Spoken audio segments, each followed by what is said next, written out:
Good evening, I'm Dennis Ward. Welcome to APTN National News.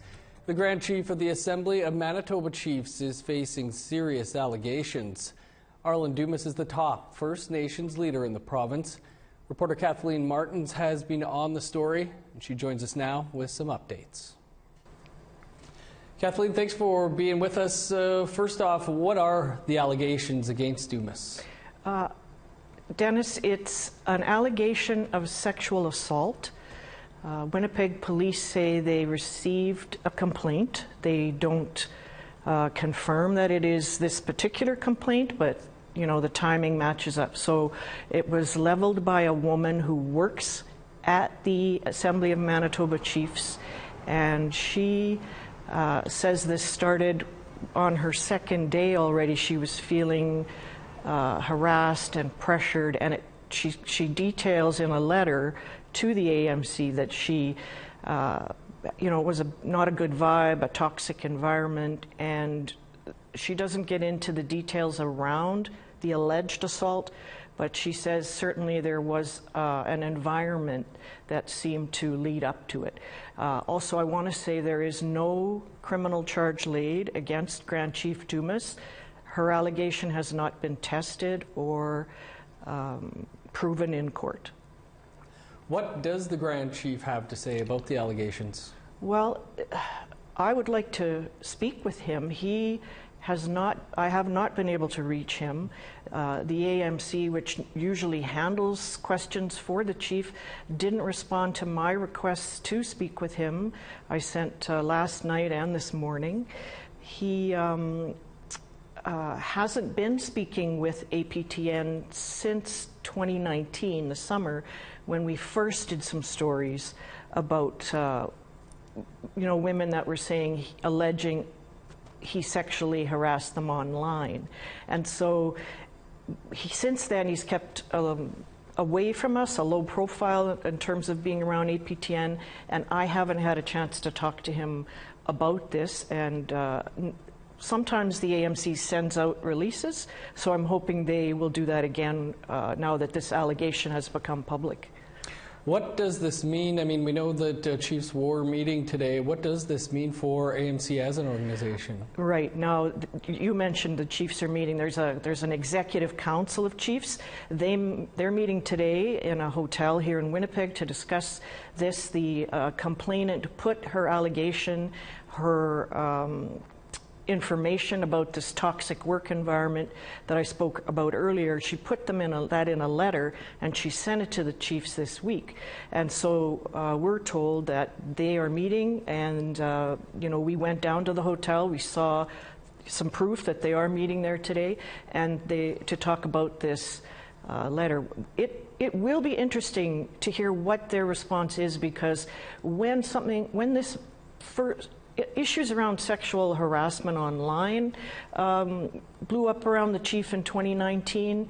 They sent out a few statements, and then they just cut it off, and they didn't talk to us since then. And so we don't know how they're handling it, what they think of it internally, but externally they express confidence in the chief.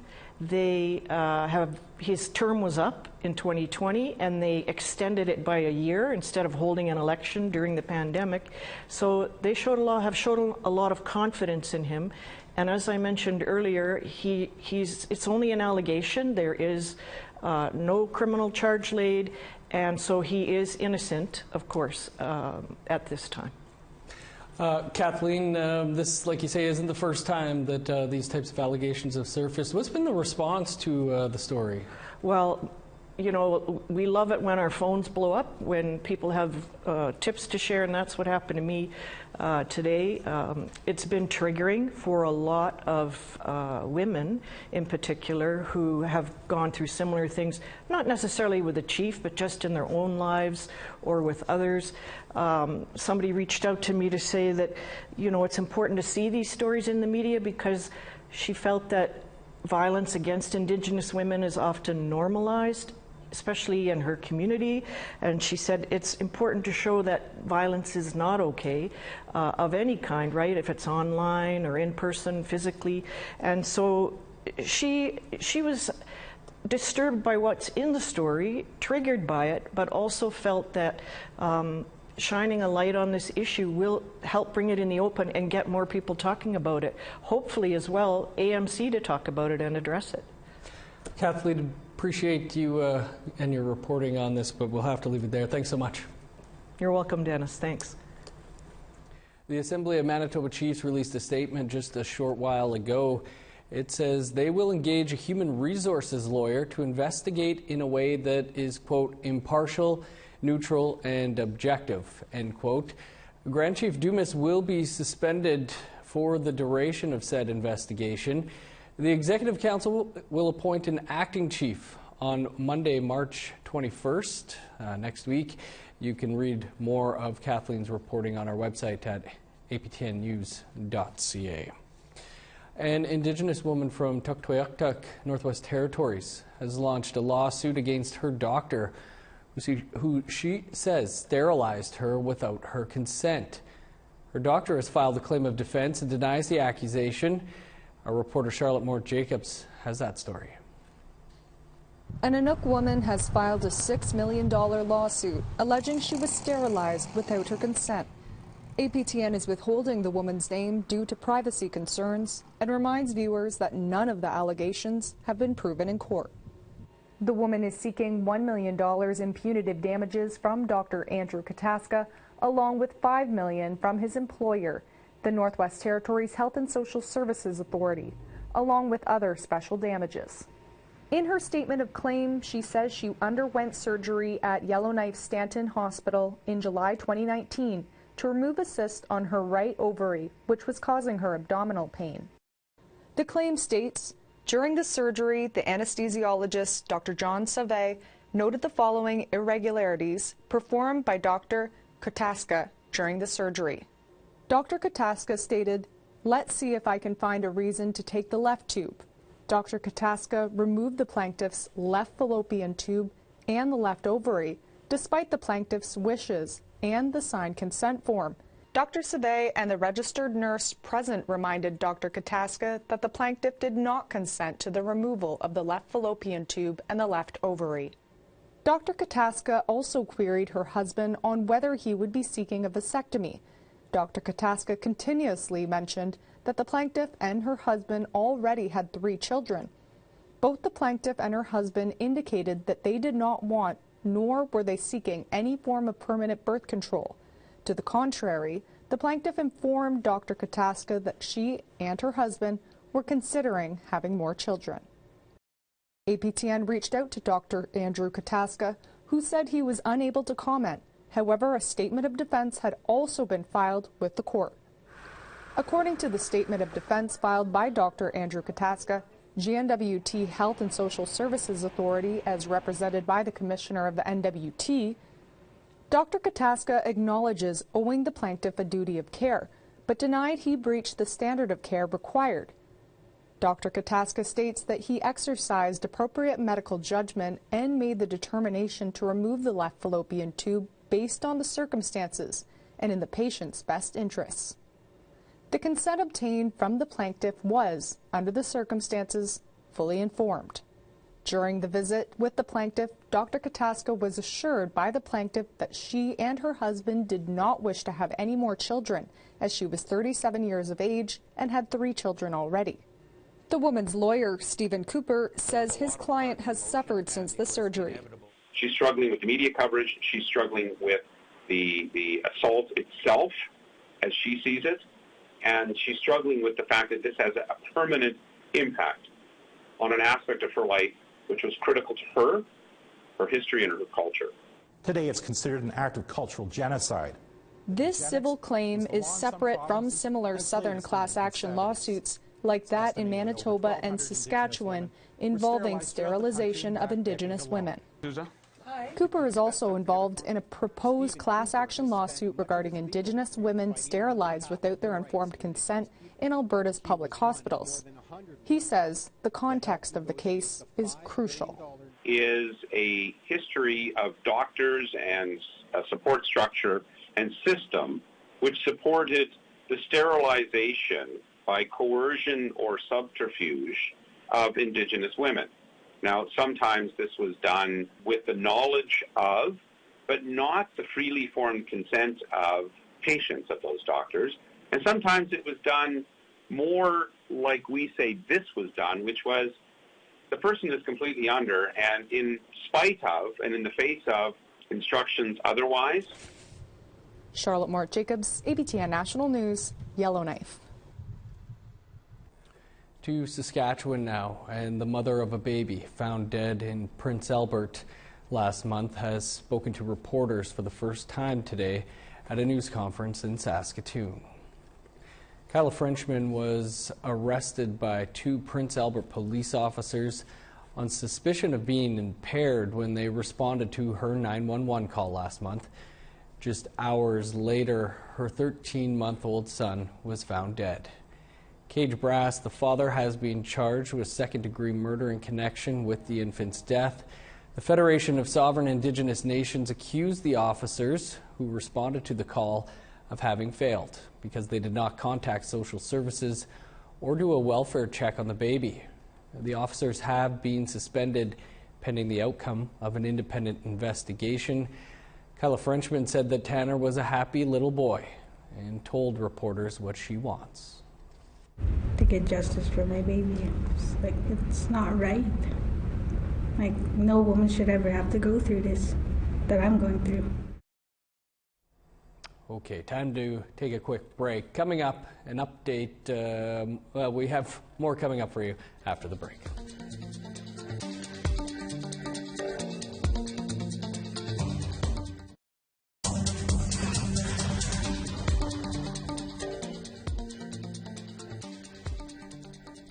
Welcome back.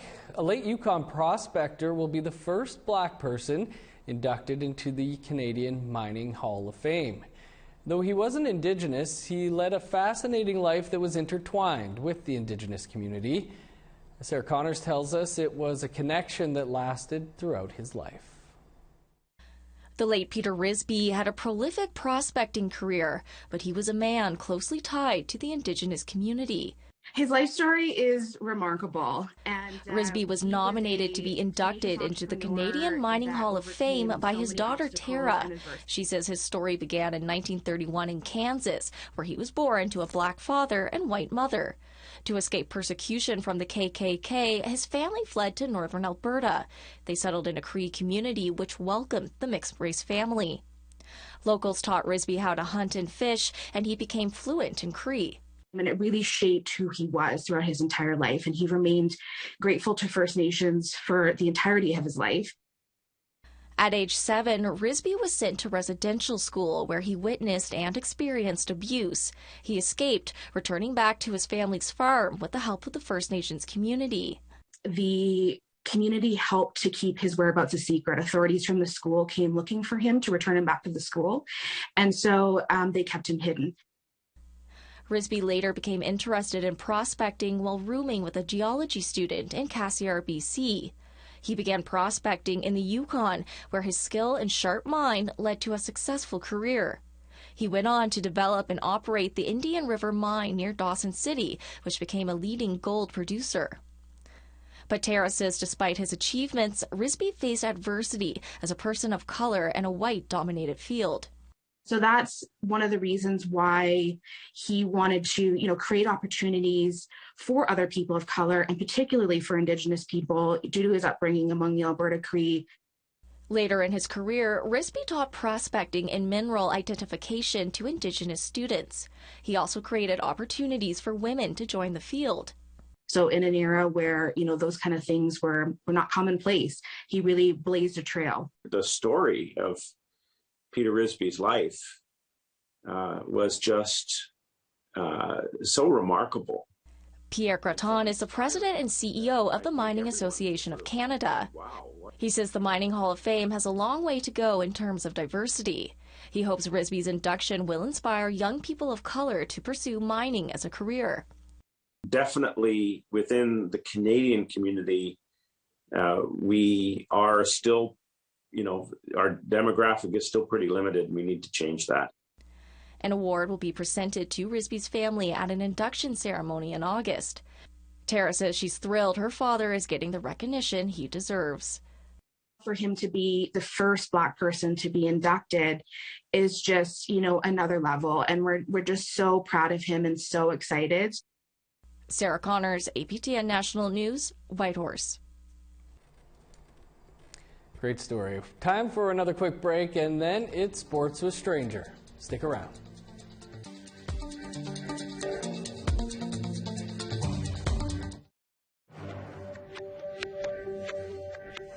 Welcome back. Time now for our photo of the day. And yesterday was St. Patrick's Day, and this photo came in late in the day from Kelsey Weber. Here is young Adeline, all dressed up for the occasion with that adorable smile, like that name, Adeline. We know at least one person that had a great day yesterday. Thanks everyone that sent in photos this week. If you get a great photo this weekend, email that to share@aptn.ca for a chance to be featured next week during our newscast as our photo of the day. Now let's take a look at Saturday's weather forecast. Starting on the East Coast, 13 and cloudy in Halifax, 7 with showers in St. John's. -8 in Nain, -4 with snow for Happy Valley, Goose Bay. 11 above in Montreal, cloudy and +5 for Chibougamau. +4 in Sault Ste. Marie, 3 with snow in North Bay. +9 in Thunder Bay, 8 with snow in Sioux Lookout. 5 in God's Lake, +3 and flurries in Norway House. 4 above in Winnipeg, +5 in Dauphin. 6 in Regina, rain and +3 for Saskatoon. +5 and sunny in Meadow Lake, 0 with snow in Stony Rapids. In northern Alberta, +5 and sunny and high level, 7 above for Fort McMurray. 6 in Edmonton, 12 in Lethbridge. 9 with rain in Vancouver, 11 and showers in Victoria. +5 with snow in Prince George, +4 in Dease Lake. -14 in Old Crow, +3 and snow in Whitehorse. -5 with snow in Yellowknife, -11 in Norman Wells. -22 with snow in Sax Harbor, -23 in Paulatuck. -19 in Chesterfield and Baker Lake. -21 and snow in Resolute, 24 below in Joe Haven.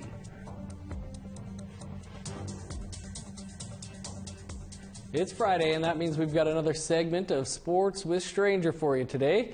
Here's Daryl Stranger with his latest segment, and it looks like Daryl got a bit of an upgrade. Welcome to another segment of Sports with Stranger. As you can see here, we got a little bit of an upgrade with this beautiful set and desk here. Now, with COVID restrictions loosening, it's so great to catch up with people in real life, which is exactly what I did for this week's segment of Sports with Stranger. I first met Wasaya Monroe Soldier in March of 2020, right when the pandemic was starting out. She had just qualified for the North American Indigenous Games in archery at only 11 years old, one of the youngest competitors at the time. A member of Swan Lake First Nation, Monroe Soldier has only been competing for a few years, but already has numerous awards and accomplishments, including the March Athlete of the Month for the Manitoba Aboriginal Sport and Recreation Council, and she was voted 2021 Female 3D Archer of the Year by Archery Manitoba. I caught up with Wasaya and her father Rial in person at Heartland Archery in Winnipeg yesterday to talk about her journey so far as an archer and how important culture is to their family. How did you just sort of get started in it? Well, when I was like 10 or 9.5, I was like looking at hunter videos and seeing all these people like shooting with bows. I was like, oh, it looks so cool. I should try it because like I did soccer before I did archery for like 4 years, and I stopped doing it when I was like 8 or 9 at least, and I asked my dad if I could go hunting, and then I have to learn how to shoot a bow. So if I don't know how to shoot a bow, then I don't know what I'm doing. So that's how like I started out. Mm-hmm. And Dad, you know, when she approaches you saying, you know, can I do some archery? Can I go hunting with you? What's kind of your initial reaction? Well, my initial reaction when she approached us about you know, being a hunter-gatherer, as we like to call it. No, I was impressed, you know, that she, you know, that at such a young age as a 10-year-old, you know, expressing that she wanted to do that. And at a sense of pride. So is proud that she, chose to, harvest like that. And also too, when she said, that she wanted to do it, with the bow, which was even nicer for me because I knew about this place being very close by, and we brought her in here, and the staff welcomed her, and got her outfitted and got her lessons right away, and just took off, and they still continue to support her to this day, I guess, in that hunting ambition and also target archery ambition as well. Mm-hmm. So what is it about archery that you picked up right away that you just enjoyed? What is it about archery you love? Well, cause it was very different for me, cause I only heard archery about an activity, but I didn't know it's an actual sport. Cause I've seen archery at Olympics, and yeah. What? When we talked on the phone, you and Joanne mentioned, you try to bring as much culture in as possible, right? Why is that so important to you guys? I think having a cultural component to archery is important for us because just from our observations, as outsiders of the archery community, we noticed that there wasn't a lot of Indigenous people involved in archery. So because a lot of Indigenous people, as we know, are connected culturally to their culture, we were trying to show that archery and that form of harvesting is part of our culture. So that's why it was kind of important for us that when she decided that it was going to be archery, that we were proud of that because that was, that's a link to to our ancestors as well. So when she said that she wanted to do archery as a harvesting component, we were very proud of that, and it is important. Now that we're in the community, in the archery community right now, we find that there should be more kids from our communities being involved in this sport, and I think it's just from a lack of awareness of how accessible it is. Whereas I think traditionally we think that because we see other people doing it and we don't look like them that we can't do it or we're excluded from it. But the reality is that in the Manitoba archery community, they're very welcoming to everyone that wants to pick up a bow and give it a shot. That's all I have this week on Sports with Stranger. Now, if you want to get in touch with me or invite me to your community for a sports story, or you just want to send me photos or videos of you or a family member playing sports, send me an email at sports@aptn.ca. That's our new dedicated sports email. And I'll be guest hosting In Focus this week and talking to snowboarder Liam Gill and highlighting Indigenous participation in sports. I'll see you all in 2 weeks. Back to you, Dennis. Right on, Wasea, what a cool profile. I used to be a pretty good archer back in the day myself. Sweet looking set you got there, Daryl. Thanks for Sports with Stranger this week. That's all the time we have for your APTN National News for this Friday. For much more on anything you've seen here, visit our website, aptnnews.ca. I'm Dennis Ward. Thanks for being with us. Have a great night.